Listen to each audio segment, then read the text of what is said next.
নমস্কার বন্ধুরা, আজ তৈরি করে দেখাচ্ছি ইলিশ মাছ বেগুন দিয়ে হালকা পাতলা ঝোল। এই রেসিপিটা খুবই কম মশলা দিয়ে তৈরি 4 পিস, আর খেতে অসাধারণ লাগে।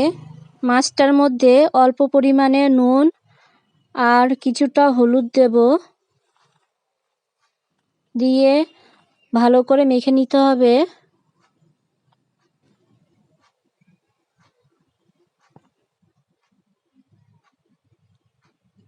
এখানে কড়াইয়ের মধ্যে কিছুটা সর্ষের তেল দেব।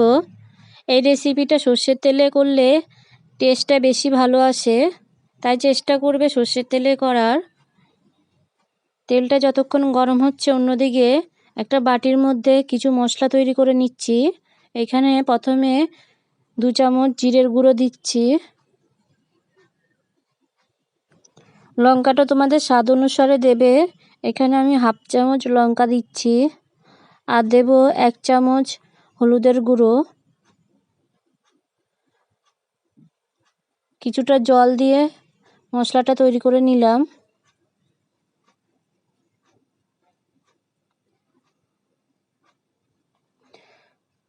অন্যদিকে কড়াইয়ের মধ্যে তেলটা হয়ে গেছে, এবার এর মধ্যে এক এক করে মাছগুলো দেব।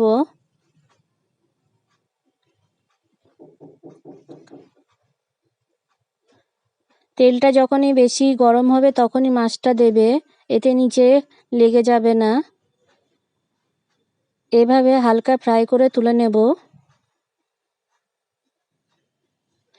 ওই তেলের মধ্যে অল্প পরিমাণে এখানে নুন দিয়ে একটা বেগুনকে কেটে রেখেছিলাম, এটাকে ভেজে নিচ্ছি। যখনই বেগুনটা এরকম ভাজা হবে তুলে নেব। ওই একই তেলের মধ্যে 1 চামচ কালো জিরে দেব, আর অল্প পরিমাণে এখানে গোটা জিরে দিয়েছি। 3টে কাঁচা লঙ্কা দিয়ে মশলাটাকে দিয়ে দিলাম। এবার অনবরত নেড়ে যাব, গ্যাসের আঁচটাকে মিডিয়াম রাখবো।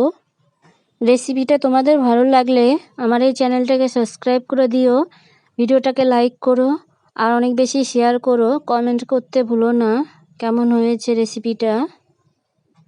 সামান্য একটু জল দিলাম এখানে 1 বাটি। এবার কিছুক্ষণ হতে দেব, গ্রেভিটা একটু ফুটতে দেব।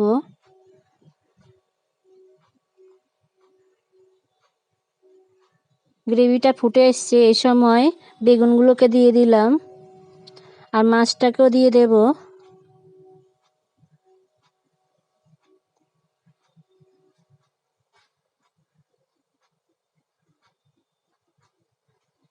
খুবই কম টাইমের মধ্যে হয়ে যায় রেসিপিটা।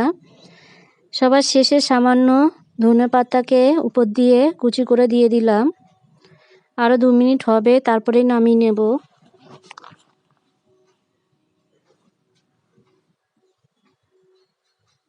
দেখো কেমন হয়েছে।